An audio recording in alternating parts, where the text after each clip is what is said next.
I've watched the events very closely. მე ძალიან ახლოდან ვადევნებდი თვალს აღმოსავლეთ ევროპაში, ყოფილ საბჭოთა კავშირში და რუსეთში ბოლო 36 წლის განმავლობაში მიმდინარე მოვლენებს. 1989 წელს ვიყავი პოლონეთის მთავრობის მრჩეველი, 1990-91 წლებში პრეზიდენტ გორბაჩოვის მრჩეველი, 1991-93 წლებში პრეზიდენტ ელცინის მრჩეველი, ხოლო 1994 წელს პრეზიდენტ კუჩმას მრჩეველი უკრაინაში. ასევე მე დავეხმარე ესტონეთის ეროვნული ვალუტის შემოღებაში. დავეხმარე რამდენიმე ქვეყანას ყოფილ იუგოსლავიაში, განსაკუთრებით სლოვენიას. მე 36 წლის განმავლობაში მოვლენებს თვალს ძალიან ახლოდან ვადევნებდი. მაიდანის მოვლენების შემდეგ ახალი ხელისუფლების თხოვნით კიევში ჩავედი, მთავარ მაიდანზე წამიყვანეს და უშუალოდ ადგილიდან ბევრი რამ შევიტყვე. მე 30 წელზე მეტია კონტაქტი მაქვს რუს ლიდერებთან. ასევე პირადად ვიცნობ ამერიკის პოლიტიკურ ელიტას. ჩვენი ყოფილი ფინანსთა მინისტრი 51 წლის წინ ჩემი მაკროეკონომიკის მასწავლებელი იყო, რაც იმას ნიშნავს, რომ ჩვენ ნახევარი საუკუნის მეგობრობა გვაკავშირებდა. მე ამ ხალხს ვიცნობ და მინდა, რომ ეს აღნიშნო, რადგან რასაც ვამბობ, არ არის მეორე წყაროდან მიღებული ინფორმაცია ან იდეოლოგია. ეს არის ის, რაც საკუთარი თვალით მინახავს და საკუთარ გამოცდილებაზე დაყრდნობით გამიგია. ეს არის ჩემი შეხედულება იმ მოვლენებზე, რომლებმაც ევროპა სხვადასხვა კონტექსტში მოიცვა. ეს მხოლოდ უკრაინის კრიზისს არ ეხება. საუბარია 1999 წლის სერბეთზე, ახლო აღმოსავლეთის ომებზე, მათ შორის ერაყსა და სირიაში, ასევე აფრიკის კონფლიქტებზე, მათ შორის სუდანში, სომალში და ლიბიაში. შესაძლოა გაგიკვირდეთ და უარყოთ ის, რასაც ვიტყვი, მაგრამ ეს ომები ძირითადად ამერიკის შეერთებულმა შტატებმა წარმართა და გამოიწვია და უკვე 40 წელია ასე გრძელდება. უფრო ზუსტად რომ ვთქვათ, 1990-91 წლებში საბჭოთა კავშირის დაშლის შემდეგ ამერიკის შეერთებულმა შტატებმა გადაწყვიტა, რომ ახლა ის მართავდა მთელს მსოფლიოს და არ სჭირდებოდა სხვისი შეხედულებების, წითელი ხაზების, უსაფრთხოების ინტერესებისა თუ საერთაშორისო ვალდებულებების გათვალისწინება. ვწუხარ, რომ ამას ასე პირდაპირ ვამბობ, მაგრამ მინდა,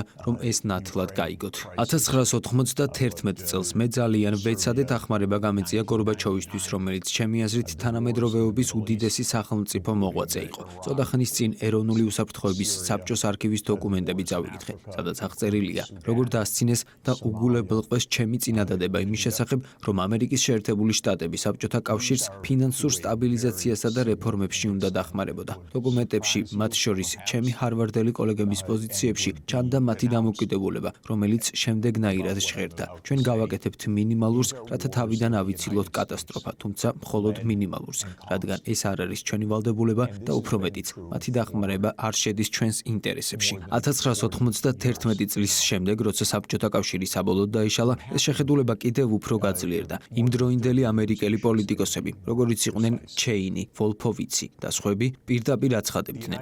ახლა ეს ამერიკის მსოფლიოა და ჩვენ გავაკეთებთ იმას, რაც გვინდა. მათი მიზანი იყო საბჭოთა კავშირის დარჩენილი გავლენების გასუფთავება. ამიტომ ერაყი, სირია და მსგავსი საბჭოთა კავშირის ყოფილი მოკავშირე ქვეყნები უნდა დაცემულიყო. ჩვენ უკვე 33 წელია ამ საგარეო პოლიტიკის შედეგებს ვხედავთ. ევროპას ეს პოლიტიკა მძიმე ფასად დაუჯდა. ევროპას არ ჰქონია არანაირი დამოუკიდებელი საგარეო პოლიტიკა. არ არსებობდა ხმა, ერთიანობა, სიცხადე ან ევროპული ინტერესების დაცვა. მხოლოდ ამერიკისადმი მორჩილება. იყო რამდენიმე გამონაკლისი, მაგალითად 2003 წელს, როცა საფრანგეთმა და გერმანიამ უარი თქვეს ერაყის ომში ჩარევაზე, რადგან ის გაეროს უსაფრთხოების საბჭოს გვერდის ავლით ხორციელდებოდა. მაგრამ ეს ომი უშუალოდ ნეთანიაჰუსა და მისი მოკავშირეების მიერ იყო ინსპირირებული ამერიკის პენტაგონში. 1991 წლიდან 2008 წლამდე ამერიკის შეერთებულმა შტატებმა მიიღო გადაწყვეტილება, რომ ნატო განუწყვეტლივ გაფართოებულიყო აღმოსავლეთისკენ, ბრიუსელიდან ვლადივოსტოკამდე. ამერიკული სტრატეგია იყო, რომ მსოფლიოს ნებისმიერ წერტილში ყოფილიყო ამერიკული სამხედრო ბაზები.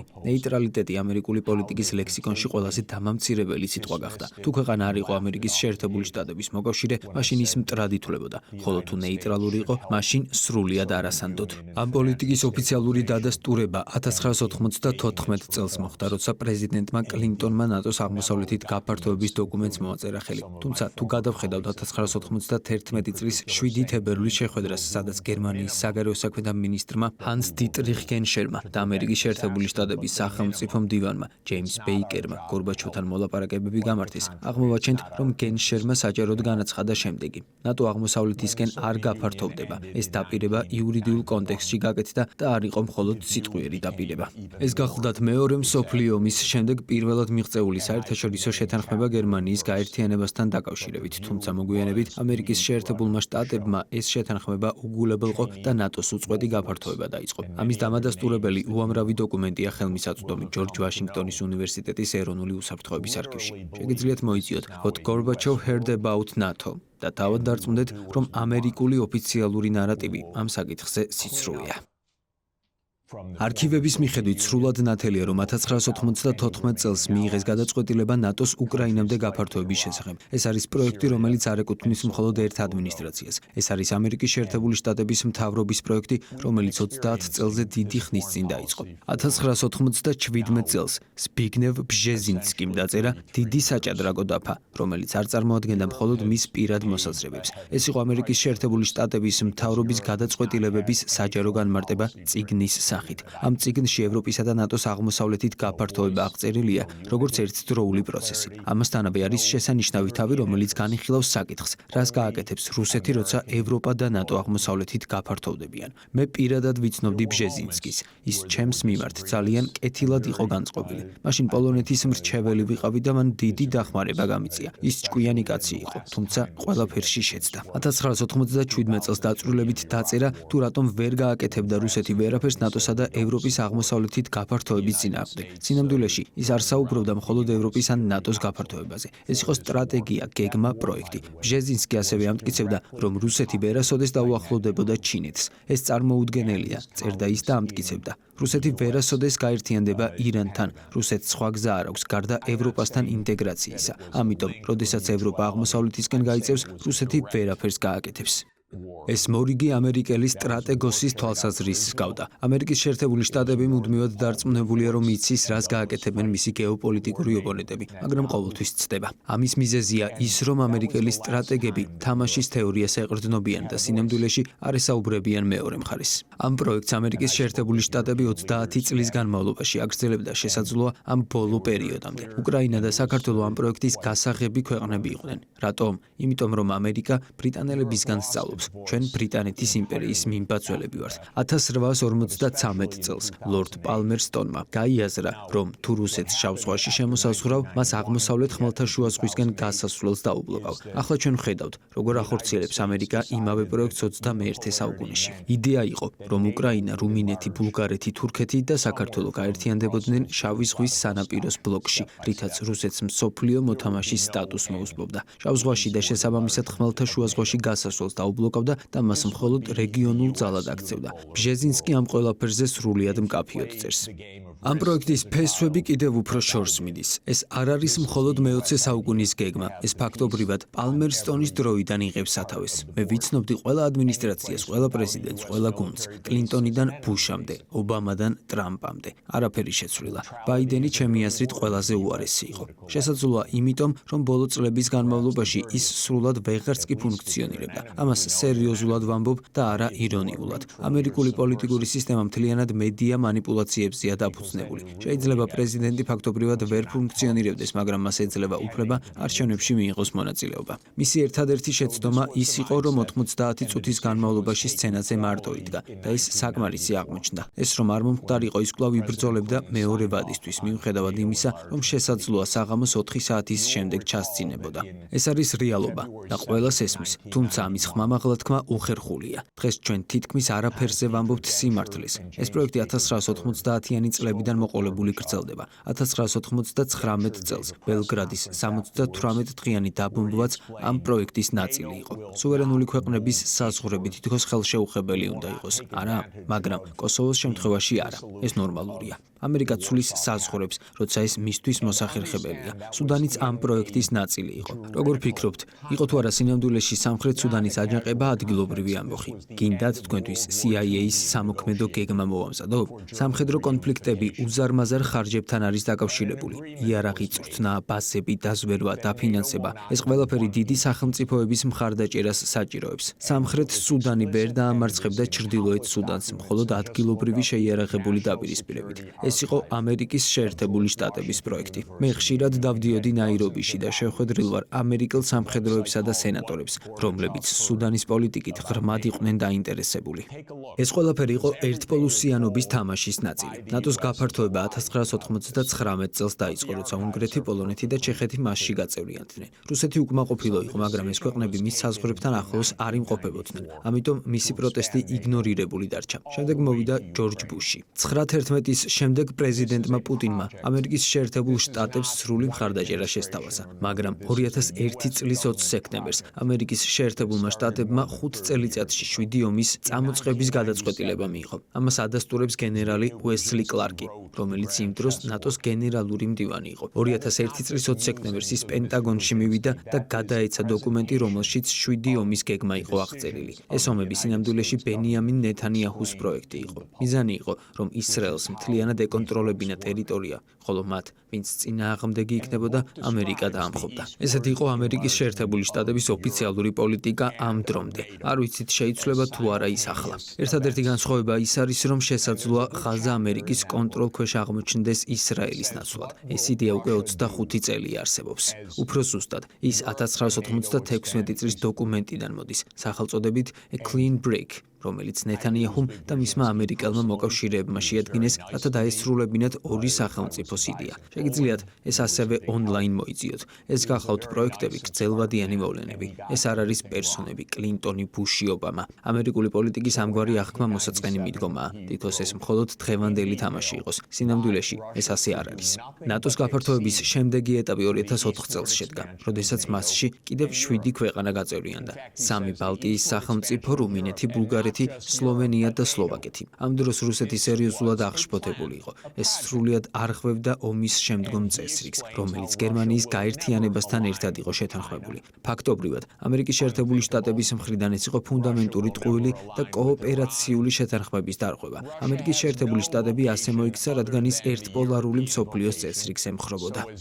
როგორც ყველას ახსოვს, გასულ კვირას მიუნხენის უსაფრთხოების კონფერენცია გაიმართა, ხოლო 2007 წელს პრეზიდენტმა პუტინმა განაცხადა: გაჩერდით საკმარისია, გაჩერდით ახლავე, ხოლო 2008 წელს შეერთებულმა შტატებმა ევროპის ნების წინააღმდეგ გაატარა ნატოს გაფართოების იდეა უკრაინასა და საქართველოში. ეს გრძელვადიანი პროექტია. 2008 წლის მაისში ნიუ-იორკში ბატონ სააკაშვილს მოусმინე. შემდეგ დაურეკეს სონიას და ვუთხარი: ეს კაცი გიჟია. ერთი თვის შემდეგ საქართველოში ომი დაიწყო, რადგან შეერთებულმა შტატებმა მას უთხრა: ჩვენ გადავარჩენთ საქართველოს. ის კი საგარეო ურთიერთობათა საბჭოს წინაშე იდგა და აცხადებდა, რომ საქართველო ევროპის ცენტრშია. უკაცრავად ქალბატონებო და ბატონებო, თუმცა საქართველო ევროპის ცენტრში არ არის. უახლესი მოვლენები არ უწყობს ხელს საქართველოს უსაფრთხოებას. როდესაც თქვენი პარლამენტარები ან ევროპელი პოლიტიკოსები იქ ჩადიან, ისინი საქართველოს განადგურებას უწყობენ ხელს. ეს არ არის საქართველოს დაცვა, ეს მის სრულ განადგურებას ნიშნავს. როგორც ყველა მიცის, 2008 წელს CIA-ის ყოფილმა დირექტორმა უილიამ ბერნსმა კონდოლიზა რაის ვრცელი შეტყობინება გაუგზავნა ნატოს გაფართოებაზე. იქ ეწერა: არა ნიშნავს არა. ჩვენ ეს ჯულიან ასანჟის წყალობით ვიცით, რადგან დამიჯერეთ ამერიკელ ხალხს არაფერს ეუბნებიან, არც თქვენ, არც თქვენი გაზეთები. ვიქტორ იანუკოვიჩი 2010 წელს ნეიტრალიტეტის დაპირებით აირჩიეს. რუსეთს არ ჰქონია არანაირი ტერიტორიული პრეტენზია უკრაინაზე. მე იმ პერიოდში იქ ვიყავი. რუსეთი მხოლოდ 25 წლიანი იჯარით ცდილობდა სევასტოპოლის საზღვაო ბაზის შენარჩუნებას 2042 წლამდე და მორჩა. არც ყირიმი, არც დონბასი არ შედიოდა მის გეგმებში.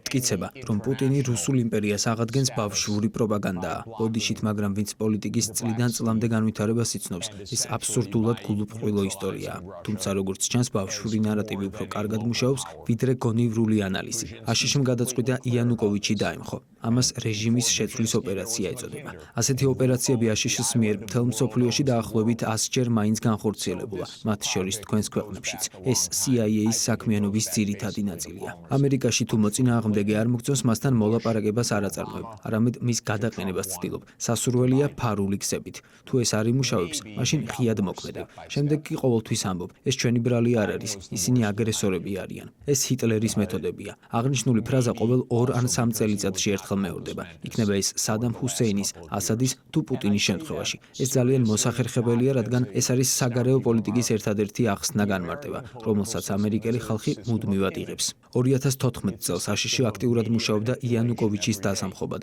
ყველა მოისმინა გაჟონილი სატელეფონო ჩანაწერი, სადაც ვიქტორია ნულანდი და ამერიკის შეერთებული შტატების ელჩი საუბრობდნენ.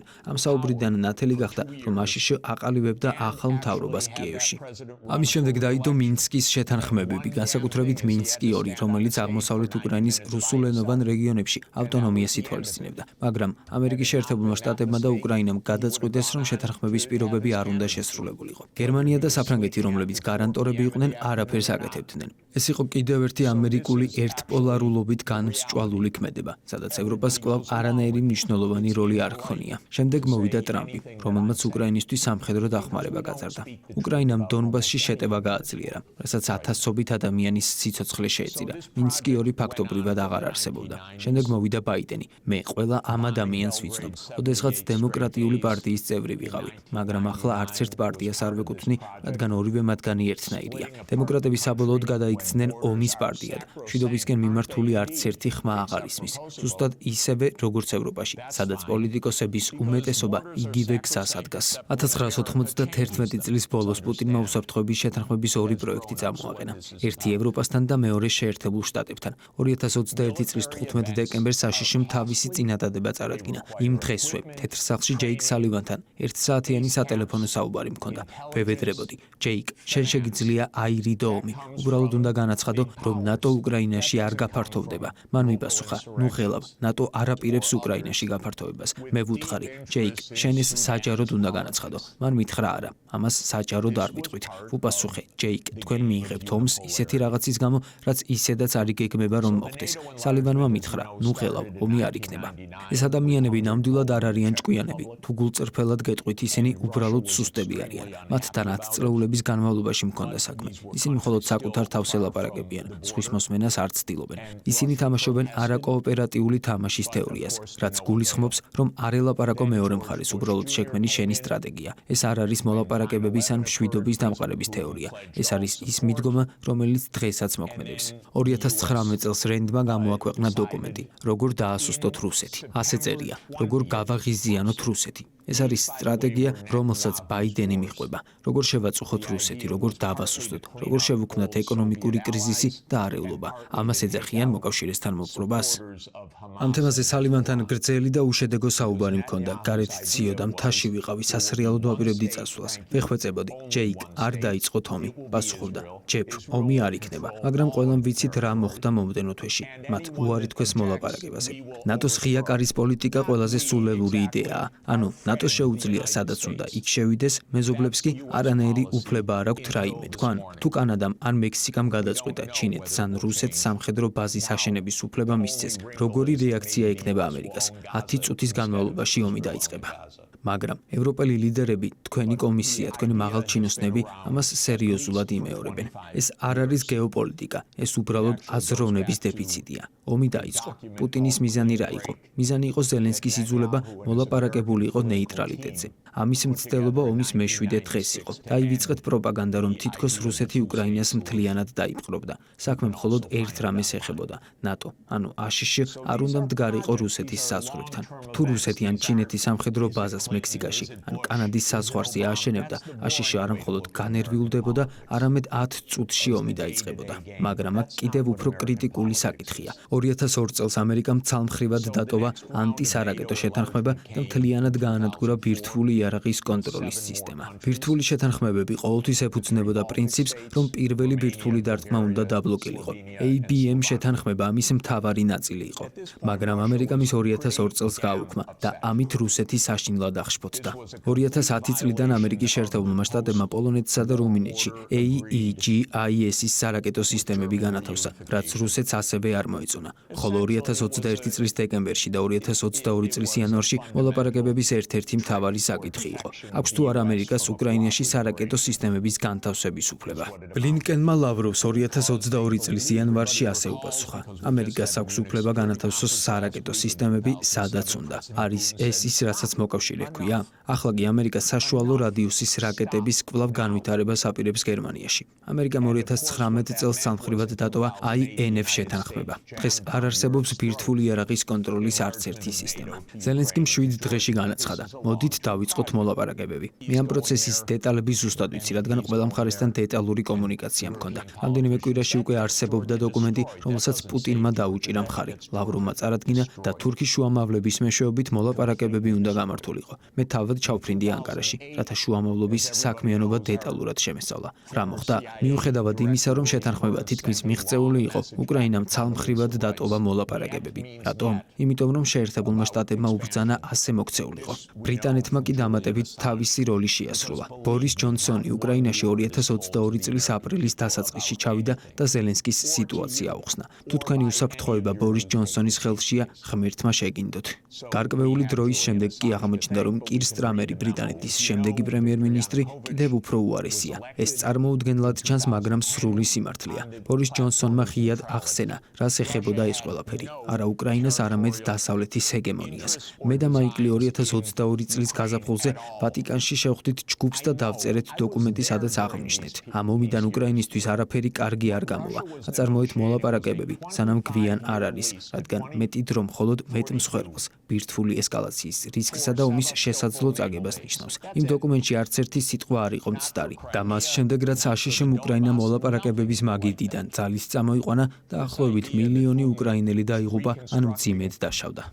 ამასობაში ამერიკელი სენატორები, რომლებიც წარმოუდგენლად ცინიკურები და კორუმპირებულები არიან, ამბობენ: ეს შესანიშნავი ინვესტიციაა, რადგან არც ერთი ამერიკელი არ იღუპება. ეს სუფთა პროქსი ომია. სენატორი ბლუმენტალი ხმამაღლა ამბობს ამას. მიტ რომნიც ხმამაღლა ამბობს ამას. ეს საუკეთესო ფულია, რაც ამერიკამ დახარჯა. არც ერთი ამერიკელი არ იღუპება. ეს დაუჯერებელია, თუმცა ეს პროექტი ჩაბარდა. იდეა თავიდანვე ასეთი იყო: რუსეთი ვერ გაუძლებს ზეწოლას. როგორც ბჟეზინსკიმ ჯერ კიდევ 1997 წელს თქვა, ამერიკელები დარწმუნებულნი იყვნენ, აცხადებდნენ: ჩვენ უპირატესობა გვაქვს და აუცილებლად გავიმარჯვებთ. მათ ეგონათ, რომ რუსეთის დაშინებას შეძლებდნენ, რომ ისინი რეალურად არ იბრძოლებდნენ, არ მობილიზდებოდნენ. მათ ეგონათ, რომ SWIFT-დან გათიშვა და ეკონომიკური სანქციები მათ გაანადგურებდა. მათ ეგონათ, რომ HIMARS-ები, ATACMS-ები და F-16-ები ომის ბედს გადაწყვეტდა. ამასობაში მე ამას 70 წელია ვისმენ. ხოლო ჩემი ქვეყნის მთავრობა ყოველდღე აბსურდს ლაპარაკობს. მე ვთხოვდი უკრაინელებს: გადაირჩინეთ თქვენი სიცოცხლე, თქვენი სუვერენიტეტი, თქვენი ტერიტორია. იყავით ნეიტრალურები, არ მოусმინოთ ამერიკელებს. მე გავუმეორე მათ ჰენრი კისინჯერის ცნობილი სიტყვები. იყო შეერთებული შტატების მტერი საშიშია, მაგრამ იყო მისი მეგობარი ფატალური. ევროპა, გაიგეთ, ამერიკის შეერთებული შტატების მტრობა საშიშია, მაგრამ მასთან მეგობრობა მომაკვდინებელი.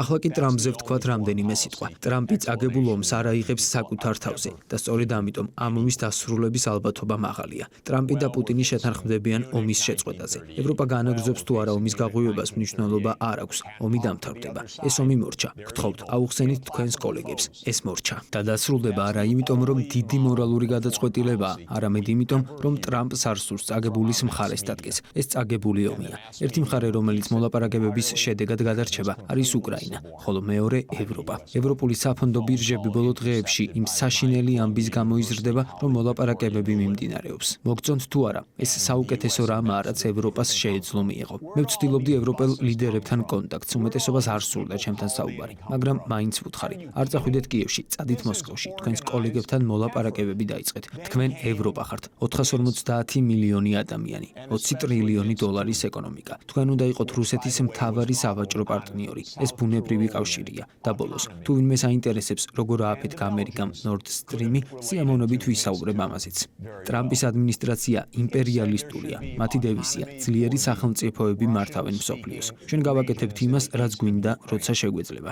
ისინი ბაიდენზე უკეთესები იმ კუთხით იქნებიან, რომ საჭიროების შემთხვევაში წაგებული ომებიდან გამოვლენ. მსოფლიოში რამდენიმე ომის ზონა არსებობს. ერთ-ერთი ახლო აღმოსავლეთია. ევროპას რომ რეალური პოლიტიკა ჰქონდეს, ამ ომის შეჩერება შესაძლებელი იქნებოდა. ჩინეთთან ომიც შესაძლებელია. ახალი მშვიდობის ხანა არ დამდგარა, არამედ განსხვავებული პოლიტიკური ვითარებაა. ევროპას რეალური საგარეო პოლიტიკა სჭირდება და არა უბრალოდ რუსოფობია. რეალური პოლიტიკა, რომელიც გაიგებს როგორც რუსეთის, ისე ევროპის და ამერიკის ინტერესებს. თორემ ამერიკამ შესაძლოა დანიის ტერიტორიაზე ჯარებიც კი გადმოსხას. მე არ ვხუმრობ და არც ისინი ხუმრობენ.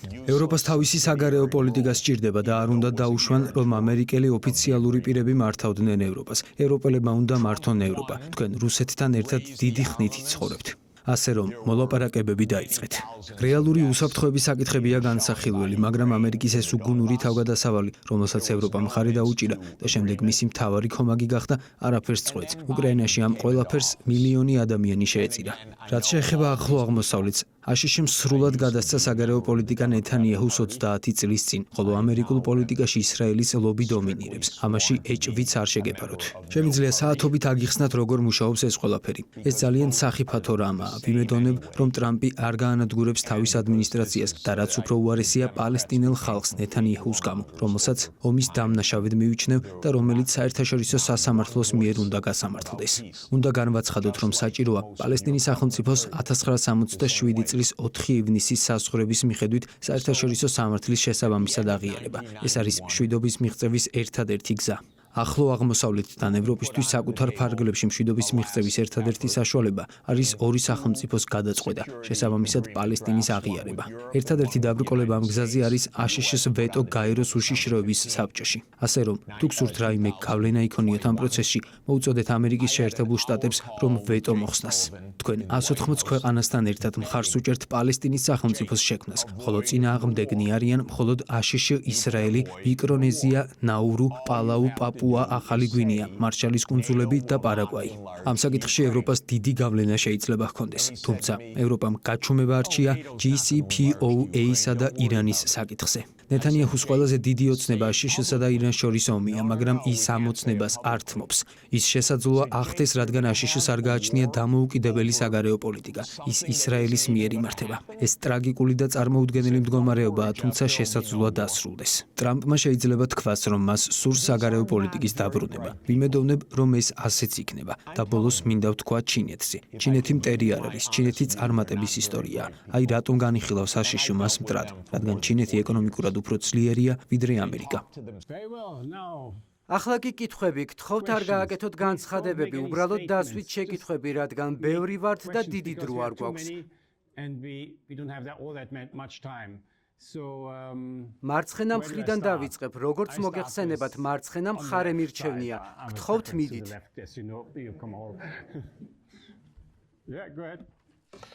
Thank you, Jeffrey Sachs from the Czech Republic. We are glad we have you here. We have a problem. We were cursed by a witch who told the EU, and the EU is mugged. So it won't be improved until 2029. But what we, the Central Europeans, should do in the meantime, especially if the Germans don't happen to vote for Sarah Wagenknecht enough. First of all, პირველ რიგში მინდა იცოდეთ, რომ ჩემი შვილიშვილები ჩეხები არიან. ჩემი მეუღლე სონია ჩეხეთშია დაბადებული და ჩეხეთის მოქალაქეა. ამით ძალიან ვამაყობ. ევროპულ საგარეო პოლიტიკას ევროპული ხასიათი უნდა ჰქონდეს და ის რეალისტური უნდა იყოს. რეალისტური არ ნიშნავს სიძულვილს. რეალიზმი გულისხმობს ორივე მხარის გაგებას და მოლაპარაკებებს. რეალისტები ორ კატეგორიად იყოფიან: თავდაცვით და შეტევით რეალისტებად. ჩემი მეგობარი ჯონ მერშმაიერი შეტევითი რეალისტია, თუმცა ჩვენ ახლო მეგობრები ვართ. მე მეტად მჯერა, რომ მოლაპარაკებებით და ურთიერთგაგებით გადაწყვეტილებების მიღება შეიძლება, ვიდრე მას. მთავარი ფაქტი, რომელიც უნდა აღინიშნოს, არის ის, რომ რუსეთი არ შეიჭრება ევროპაში. შესაძლოა რუსეთმა დნეპრის მდინარემდე მიაღწიოს, მაგრამ ევროპას ვერ დაიპყრობს. მთავარი პრობლემა რუსეთისთვის ყოველთვის აშშ იყო, რადგან როგორც დიდი სახელმწიფო და მსოფლიოში უდიდესი ბირთვული ძალა, ის ღრმად შეშფოთებული იყო აშშ-ს ჰეგემონიით. ახლა, როდესაც ეს შესაძლოა დასასრულს უახლოვდება, ევროპამ უნდა დაიწყოს პირდაპირი მოლაპარაკებები რუსეთთან, რადგან აშშ მალე დაკარგავს ინტერესს, ხოლო ევროპას რუსეთთან ცხოვრება კიდევ 10 წლეულების განმავლობაში მოუწევს. ამიტომ ევროპამ უნდა უზრუნველყოს, რომ ბალტიისპირეთის ქვეყნები უსაფრთხოდ იყვნენ. ბალტიისპირეთის ქვეყნებისთვის საუკეთესო გამოსავალია შეწყვიტონ რუსოფობია. ეს არის ყველაზე მნიშვნელოვანი. ესტონეთში მოსახლეობის 25% რუსულენოვანია. იგივე სიტუაციაა ლატვიაშიც. მეზობლის პროვოცირება არ არის საჭირო. ეს მარტივია. მე არ ვარ მათი მტერი, არც პუტინის მარიონეტი და არც მისი აპოლოგეტი. მე 1992 წელს ესტონეთში მათი ვალუტის სისტემის შექმნაზე ვიმუშავე. მათ ვაძლევ რჩევას. ნუ იტყვით, რომ გსურთ რუსეთის დაშლა. ეს სიგიჟია. ამ გზით ვერ გადარჩებით. გადარჩენა ურთიერთპატივისცემით მიიღწევა. გადარჩენა მოლაპარაკებითა და ურთიერთგაგებით მიიღწევა. რუსული ენის აკრძალვა არ არის კარგი იდეა, როცა შენი მოსახლეობის 25% რუსულენოვანია. რუსული მართლმადიდებლური ეკლესიის დევნაც ცუდი იდეაა. უნდა მოიქცეთ ზრდასრულებივით. როდესაც ვამბობ, რომ ისინი ბავშვებივით იქცევიან, ჩემი მეუღლე პასუხობს, რომ ეს ბავშვებისთვის შეურაცხმყოფელია, რადგან ბავშვები უფრო ჭკვიანურად იქცევიან. ჩვენს შვილიშვილებს ვასწავლით, რომ მეგობრებთან შერიგდნენ და ისინი ამას აკეთებენ.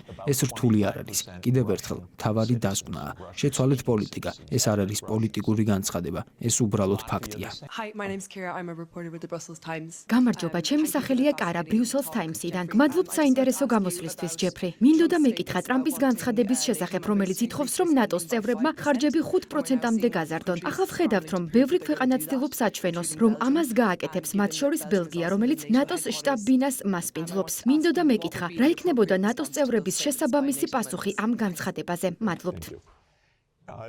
დიდი მადლობა. ამ საკითხზე ჩვენი ხედვა არ ემთხვევა, ამიტომ ნება მომეცით ჩემი პოზიცია გაგაცნოთ. პირველი რეკომენდაცია მთელი პატივისცემით ბრიუსელის მიმართ გთხოვთ, ნატოს შტაბ-ბინას სხვაგან გადაიტანეთ. სერიოზულად ვამბობ, რადგან ევროპული პოლიტიკის ერთ-ერთი ყველაზე სუსტი ნაწილი ევროკავშირის და ნატოს ერთმანეთში აღრევაა. ეს ორი სრულიად განსხვავებული რამ არის, მაგრამ ისინი პრაქტიკულად ერთნაირად აღიქმება. ევროპა ბევრად უკეთესია ვიდრე ნატო. ჩემი აზრით, ნატოს არსებობა საერთოდ აღარ არის მიზანშეწონილი. მე მას ჯერ კიდევ 1991 წელს გავაუქმებდი, თუმცა აშშ-მ მისი როგორც გეოპოლიტიკური ინსტრუმენტის გამოყენება განაგრძო და არა მხოლოდ რუსეთის წინააღმდეგ თავდაცვისთვის. ნატოსა და ევროკავშირის აღრევა ფატალური შეცდომა იყო, რადგან ევროკავშირის გაფართოება ავტომატურად ნიშნავდა ნატოს გაფართოებას. ეს ორი რამ სრულიად განსხვავებული უნდა ყოფილიყო. ჩემი პირადი მოსაზრება მთელი პატივისცემით არის ის, რომ ევროპას უნდა ჰქონდეს დამოუკიდებელი საგარეო პოლიტიკა და სამხედრო უსაფრთხოების სისტემა. მე ამას მხარს ვუჭერ. მე ნატოს საერთოდ დავშლიდი. იქნებ ტრამპმა თავად გააუქმოს იგი. იქნებ მან გრენლანდიაში შეჭრაც მოინდომოს. მაშინ ნამდვილად გაიგებთ, რას ნიშნავს ნატო. მე ვფიქრობ, რომ ევროპამ უნდა ჩადოს ინვესტიცია საკუთარ უსაფრთხოებაში, მაგრამ 5% სრულად დაუჯერებელი ციფრია. ეს აბსურდია. არავის სჭირდება მსგავსი ხარჯი. ამჟამინდელი ვითარების გათვალისწინებით 2-3% საკმარისი იქნებოდა. თუმცა მე ამ თანხას ევროპული წარმოების სამხედრო ტექნოლოგიაზე დავხარჯავდი. სამწუხაროდ ამ სამყაროში სამხედრო სექტორში ინვესტიციები ხშირად ტექნოლოგიურ ინოვაციებს იწვევს. ტრამპი უბრალოდ ამერიკული იარაღის გამყიდველია. მისი მიზანია ამერიკული ტექნოლოგიის გაყიდვა. რამდენიმე დღის წინ ბენცმა გითხრათ, რომ არ უნდა იფიქროთ თქვენი საკუთარი AI ტექნოლოგიის შექმნაზე. ამიტომ უნდა გაიგოთ, რომ ეს ხარჯების ზრდა მხოლოდ ამერიკისთვის არის სასარგებლო და არა თქვენთვის. მე კატეგორიულად ვეწინააღმდეგები ამ მიდგომას, მაგრამ მხარს ვუჭერ ევროპული უსაფრთხოების ერთიან სისტემას, რომელიც ევროპული ბიუჯეტიდან დაფინანსდება და არა აშშ-ის კარნახით. ევროპა უნდა ინვესტირებდეს საკუთარ ტექნოლოგიებში და არა იმაში, რასაც აშშ უწესებს.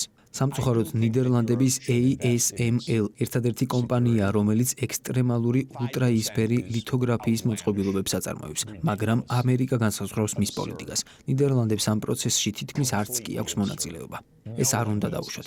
თქვენი უსაფრთხოება არ უნდა იყოს დამოკიდებული აშშ-ზე. თქვენ უნდა გქონდეთ საკუთარი უსაფრთხოების სისტემა, რომ გქონდეთ დამოუკიდებელი საგარეო პოლიტიკაც. ევროპა იცავს ბევრ პრინციპს, რომელსაც აშშ არ იცავს. ევროპა მხარს უჭერს კლიმატის ცვლილების წინააღმდეგ ბრძოლას, ხოლო ჩვენი პრეზიდენტი ამას უარყოფს. ევროპა ემხრობა სოციალურ დემოკრატიას, თანასწორობას, მრავალმხრივ თანამშრომლობას და გაეროს ქარტიას. აშშ-ს ეს არ აინტერესებს. მაგალითად, ჩვენმა სახელმწიფო მდივანმა მარკო რუბიომ სამხრეთ აფრიკაში დაგეგმილი ვიზიტი გააუქმა, რადგან შეხვედრაზე განსახილველ თემებს თანასწორობა და მდგრადი განვითარება წარმოადგენდა. ეს ყველაფერი იმიტომ გითხარით, რომ თქვენ გჭირდებათ საკუთარი საგარეო პოლიტიკა. ჩემი კოლეგა ყოველწლიურად აქვეყნებს მოხსენებას მსოფლიოში მდგრადი განვითარების შესახებ და ამ ანგარიშში საუკეთესო 20 ქვეყნიდან თითქმის ყველა ევროპულია. ევროპა მხარს უჭერს ამ პრინციპებს.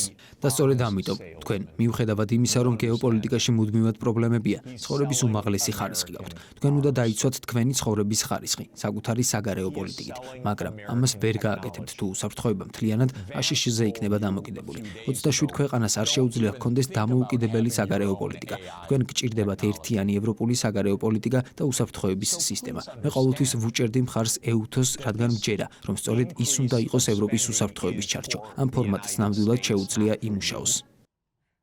Thank you, Professor. I'm from Slovakia. გმადლობთ პროფესორო, მე სლოვაკეთიდან ვარ და ჩემი პრემიერ-მინისტრი რობერტ ფიცო კი რაღა მოკლეს, რადგან მას თქვენს მსგავსად გარკვეული მოსაზრებები გააჩნდა. დიახ, სლოვაკეთის მთავრობა ევროკავშირში მცირეოდენი ქვეყნების რიცხვშია, რომელიც რუსეთთან საუბარს აგრძელებს. 2 თვის წინ მე ბატონ მედვედევთან მქონდა შეხვედრა და 2 კვირაში მოსკოვში სახელმწიფო დუმაში რუსეთის საგარეო საქმეთა კომიტეტის თავმჯდომარეს ბატონ სლუცკის შევხვდები. ჩემი კითხვა შემდეგნაირად ჟღერს, რა იქნებოდა თქვენი გზავნილი რუსებისთვის ამ მომენტში, რადგან როგორც მესმის ისინი გამარჯვების ტალღაზე არიან და არ აქვთ მიზეზი რომ დონბასის დაპყრობა შეწყვიტონ, რადგან ეს მათი ომის მთავარი ამოცანაა. და რა შეუძლია ტრამპს შესთავაზოს მათ, რათა ომი დაუყოვნებლივ შეჩერდეს. რა იქნებოდა თქვენი გზავნილი რუსებისთვის? დიდი მადლობა. The message for Russians from your side. Thank you very much.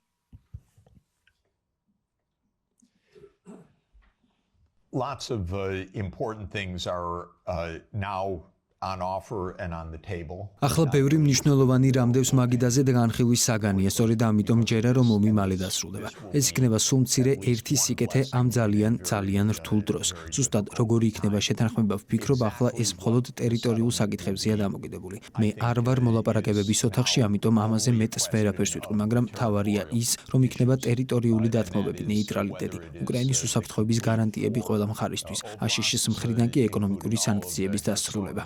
მაგრამ ყველაზე მნიშვნელოვანი ევროპა და რუსეთია. ვფიქრობ, შესაძლოა ბირთვული იარაღის შესახებ მოლაპარაკებების აღდგენაც მოხდეს, რაც არაჩვეულებრივად დადებითი მოვლენა იქნებოდა. ევროპის წინაშე მართლაც მნიშვნელოვანი საკითხებია, რომლებიც მან რუსეთთან პირდაპირ უნდა მოაგვაროს. ამიტომ მოვუწოდებ პრეზიდენტ კოსტას და ევროპის ლიდერებს დაიწყონ პირდაპირი მოლაპარაკებები პრეზიდენტ პუტინთან, რადგან ევროპული უსაფრთხოება სასწორს ედგას. მე კარგად ვიცნობ ბევრ რუს ლიდერს. ისინი კარგი დიპლომატები არიან და თქვენ მათთან უნდა იმსჯელოთ და კარგად მოილაპარაკოთ. მე მათ რამდენიმე კითხვას დავუსვამდი. რა უსაფრთხოების გარანტიებმა შეიძლება იმუშაოს, რათა ეს ომი სამუდამოდ დასრულდეს. რა უსაფრთხოების გარანტიები უნდა ჰქონდეს ბალტიისპირეთის ქვეყნებს. მოლაპარაკების პროცესი გულისხმობს არა მხოლოდ თქვენი პოზიციის დაცვას, არამედ მეორე მხარის შეშფოთებების მოსმენასაც. ჩვენ გვაქვს რეალური პრობლემა, რეალური შეშფოთება. რა არის თქვენი გარანტიები? ამ კითხვაზე პასუხი მეც მაინტერესებს.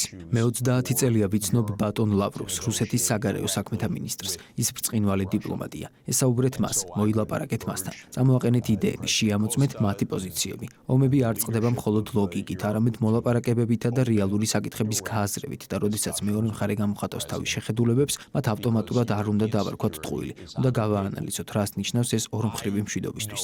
ყველაზე მნიშვნელოვანი ისაა, რომ შეწყდეს დაპირისპირება, შეწყდეს საომარი რიტორიკა და დაიწყოს მოლაპარაკებები რუსულ მხარესთან. ნუ ეცდებით, რომ მოლაპარაკების მაგიდასთან, აშშ-სთან ერთად მოხვდეთ. ეს არ არის საჭირო. თქვენ ევროპა ხართ. თქვენ უნდა იყოთ მოლაპარაკებების ოთახში რუსეთთან, ევროპასთან ერთად. თუ აშშ-ს სურს მონაწილეობა მიიღოს, კარგია, მაგრამ მათთვის მუდამ მოთხოვნის წაყენება არ არის საჭირო. ევროპას არ სჭირდება უკრაინა მოლაპარაკებების დროს, მაშინ, როდესაც რუსეთთან თავისი უშუალო საკითხები აქვს მოსაგვარებელი. არ უნდა გადააბრალოთ თქვენი საგარეო პოლიტიკა არავის, არც აშშ-ს, არც უკრაინას, არც ისრაელს. შეინარჩუნეთ ევროპული საგარეო პოლიტიკა. სწორედ ეს არის მთავარი იდეა.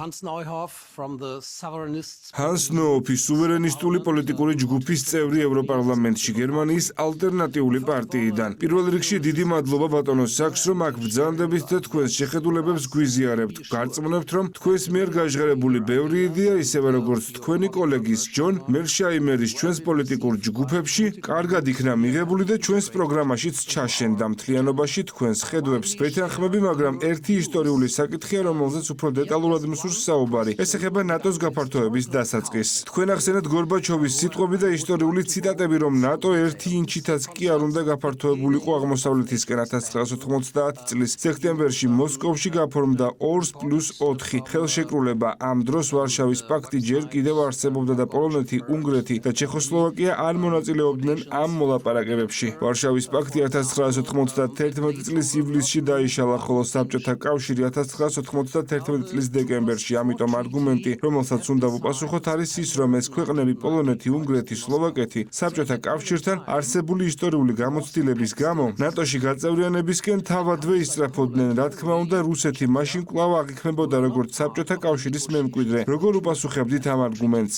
I have no doubt of why. ეჭვი არ მეპარება, რომ უნგრეთს, პოლონეთს, ჩეხეთსა და სლოვაკეთს ნატოში გაწევრიანება თავად უნდოდათ, მაგრამ მთავარი კითხვა არის, რას აკეთებდა აშიში მშვიდობის დასამყარებლად, რადგან ნატო არ არის უბრალოდ უნგრეთის, პოლონეთის, ჩეხეთის ან სლოვაკეთის არჩევანი. ნატო არის აშშის ხელმძღვანელობით მოქმედი სამხედრო ალიანსი. გადაწყვეტილების მიღება, რომ შემეძლოს ნატოს 1991 წელსვე გავაუქმებდი, როდესაც ეს ქვეყნები ნატოში გაწევრიანებას მოითხოვდნენ. მე მათ ავუხსნიდი იმას, რასაც ჩვენი თავდაცვითი მინისტრი უილიამ ჰერი, რასაც ჯორჯ კენანი, რასაც ჩვენი ბოლო ელჩი საბჭოთა კავშირში, ჯეკ მეტლოკი ამბობდა.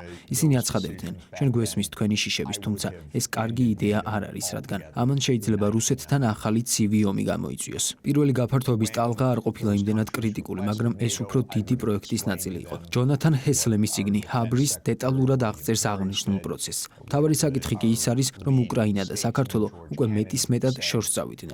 ეს ქვეყნები რუსეთის უშუალო საზღვრებთან მდებარეობს. ეს არის კონტაქტი, სადაც ბირთვული სტაბილურობის ჩარჩო სრულად იშლება. აშიში რუსეთის საზღვრებზე რაკეტებს ათავსებს.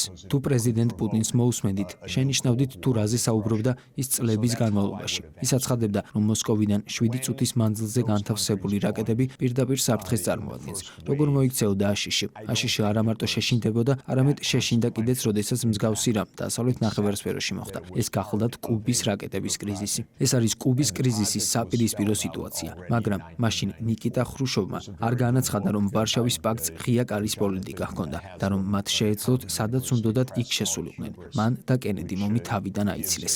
რუსეთმა დიდი ტკივილით გადაყლაპა ბალტიისპირეთის, რუმინეთის, ბულგარეთის, სლოვაკეთისა და სლოვენიის ნატოში გაწევრიანება. მაგრამ უკრაინა და საქართველო უკვე გადამწყვეტი წერტილი იყო. ეს იყო გეოგრაფია, ეს იყო ლორდ პელმერსტონი. ეს იყო პირველი ყირიმის ომი და ეს იყო რაკეტების განლაგება, რის გამოც ეს ომი დაიწყო. Thank you very much, Professor Sachs, for coming. დიდი მადლობა პროფესორო, რომ აქ მობრძანდით. თქვენ აღნიშნეთ, რომ ევროკავშირმა საკუთარი საგარეო პოლიტიკა უნდა ჩამოაყალიბოს წარსულში გერმანულ-ფრანგული ალიანსი ამ პოლიტიკის მთავარი მამოძრავებელი ძალა იყო. ახლა უკრაინის ომის ფონზე ეს ალიანსი თითქოს და დასუსტდა. როგორ ფიქრობთ, მომავალში, როდესაც ევროკავშირი ახალ საგარეო პოლიტიკას ჩამოაყალიბებს, კვლავ ეს ქვეყნები იქნებიან წინამძღოლები თუ სხვა ქვეყნები ან ბლოკები უნდა შეეცადონ აღნიშნული ცვლილების განხორციელებას? დიდი მადლობა. Trying to make that change. Thank you very much. Oh, it's hard. It's hard because ეს ყველაფერი ძნელია, რადგან როგორც მოგეხსენებათ, ჯერ კიდევ არ არსებობს ევროპის კონსტიტუცია, რომელიც ნამდვილად დააფუძნებდა ევროპულ საგარეო პოლიტიკას. ეს არ შეიძლება მოხდეს ინდივიდუალურად. უნდა არსებობდეს სტრუქტურა, სადაც ევროპა, როგორც ევროპა, ისე ისაუბრებს, თუნდაც გარკვეული უთანხმოებით, მაგრამ საერთო ევროპული პოლიტიკით. მარტივად გადმოსაცემი არა ის ფორმულა, თუ როგორ მივიდეთ აქამდე, მაგრამ იმ სტრუქტურებითაც, რაც უკვე გაქვთ, თქვენ პირდაპირი მოლაპარაკებების გზით შეგიძლიათ ბევრად უკეთესად იმოქმედოთ. პირველი წესი, რომელიც უნდა სრულდეს არის ის, რომ თქვენი დიპლომატები იყვნენ დიპლომატები და არა ომის წამქეზებლები. გულწრფელად რომ ვთქვათ, ეს ნაბიჯი ამ გზაზე ნახევარი საქმის ტოლფასია. დიპლომატია განსაკუთრებული ნიჭია.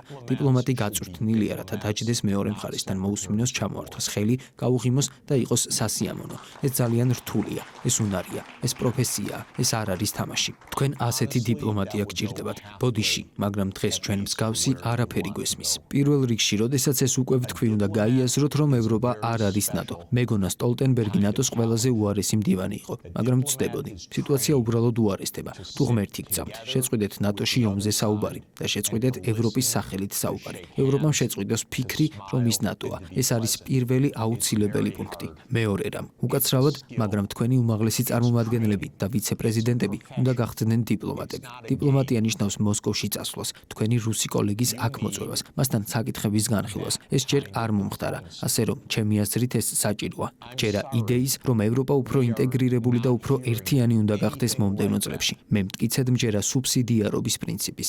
ასე რომ, არ ვფიქრობ, რომ საცხოვრებელი პოლიტიკა ევროპისთვის მთავარი საკითხია. ვფიქრობ, ამის მოგვარება ადგილობრივ ან ეროვნულ დონეზეც შესაძლებელია, თუმცა ვხედავ პრობლემებს საგარეო პოლიტიკაში. მას აღვიქვამ, როგორც 27 ქვეყნის საკითხს, როგორც ევროპულ საკითხს და ვხედავ უსაფრთხოების გამოწვევებს ევროპულ დონეზე. ასე რომ, საჭიროა საკითხების გადახედვა. სურს ვიხილო მეტი ევროპა, ნამდვილად ევროპული საკითხების გარშემო და ნაკლები ევროპა იმ საკითხებისთვის, რომლებიც უფრო მეტად ეროვნული და ადგილობრივი დონის საკითხებს მიეკუთვნება.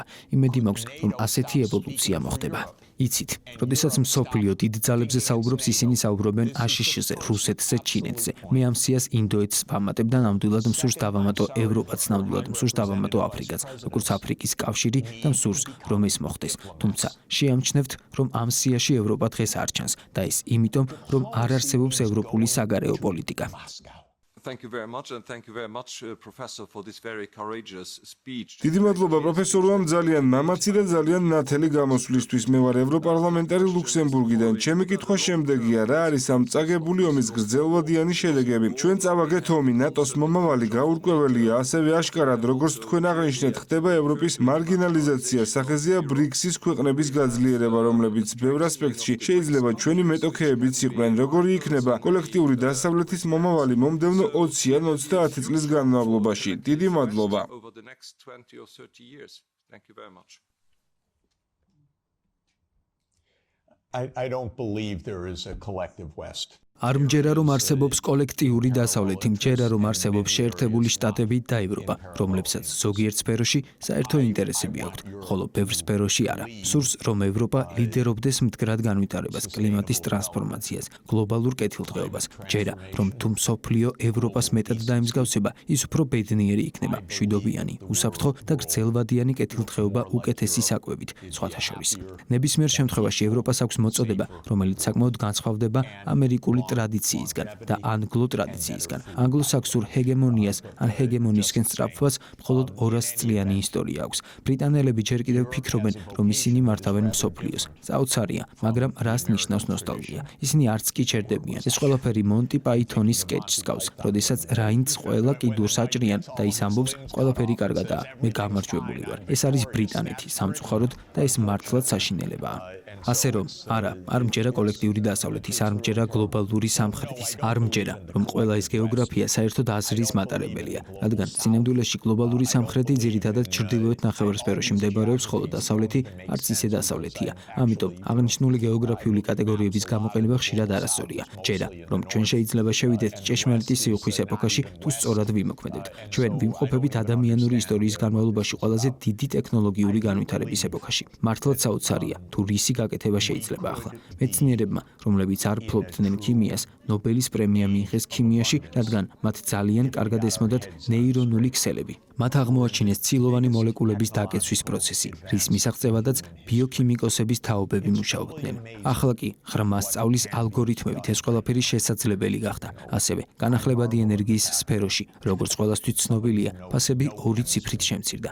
ეს ნიშნავს, რომ ჩვენ შეგვიძლია შევქმნათ მდგრადი ენერგიის წყაროები, რომლებიც უფრო ხელმისაწვდომი და ეფექტურია. ამიტომ, თუ სწორად ვიმოქმედებთ, ჩვენ შეგვიძლია შევქმნათ უფრო მდგრადი და კეთილდღეობით სავსე მსოფლიო. ჩვენ შეგვიძლია შევცვალოთ პლანეტა, შეგვიძლია დავიცვათ კლიმატური სისტემა, შეგვიძლია დავიცვათ ბიომრავალფეროვნება, შეგვიძლია უზრუნველყოთ, რომ თითოეულმა ბავშვმა მიიღოს კარგი განათლება. ჩვენ შეგვიძლია ბევრი საოცარი რამ გავაკეთოთ ახლა და ამ წუთას. ამიტომ, რა გვჭირდება ამისთვის? ჩემი აზრით, ყველაზე მნიშვნელოვანი მშვიდობაა. ჩემი ძირითადი აზრი არის ის, რომ არსად არ არსებობს ღრმა მიზეზები კონფლიქტისთვის.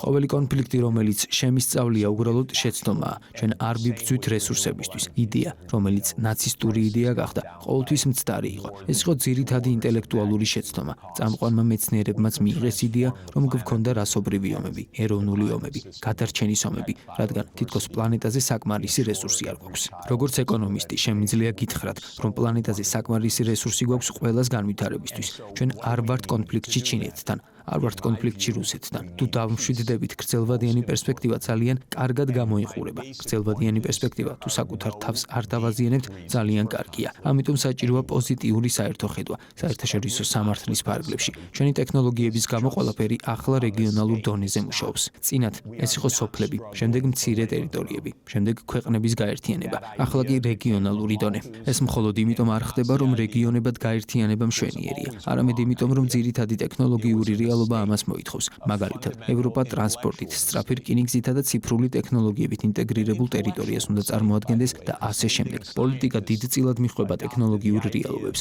ჩვენ ახლა რეგიონების სამყაროში ვცხოვრობთ. ამიტომ ევროპა უნდა იყოს ევროპა საკუთარი სუბსიდიარობის პრინციპებით.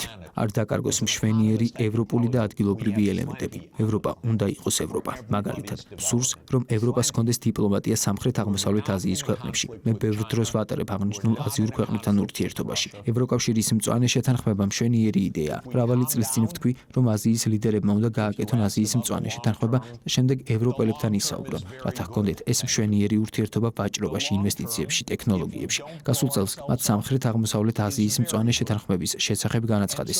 ევროპამ რა გააკეთა ამის შემდეგ? არაფერი. თქვა, რომ ჩვენ უკრაინის ომში ვართ. მადლობა, არ გვაინტერესებს. ეს არის ჩემი აზრი. პერსპექტივები ძალიან პოზიტიურია, თუ ჩვენ შევქმნით მშვიდობას.